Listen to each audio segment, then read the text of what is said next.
every teenager has access to marijuana if they want it. And maybe adults have just been looking the other way.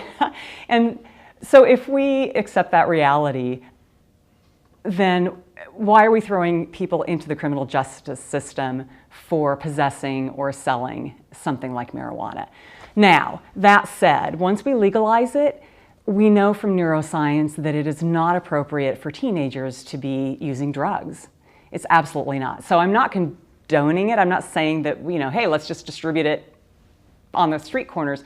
But I'm saying that this is the reality that marijuana is out there. Let's make it available for adults to use recreationally. Let's let families who have a member with, dealing with chronic pain have access. And then let's have an educational component so that we can prevent abuse of teenagers whose brains aren't ready to deal with that kind of drug. I'm very open to talking about medical marijuana, if that makes sense. There are individuals that are fighting cancer or other ailments that will be very nauseated, very sick. I think we need to talk about if we could contain medical marijuana to that population. We don't want to see what happened like with opiates, where it spilled outside of that prescription state and led to huge problems.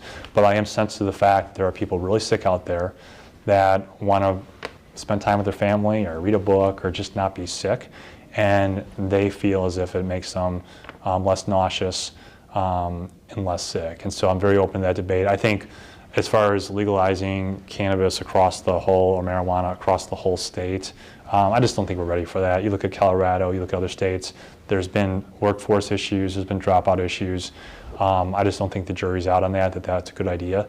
And so I think we need to pause that, but we need to have a conversation about medical marijuana, get more feedback from the healthcare community, and see if that makes sense for Wisconsin.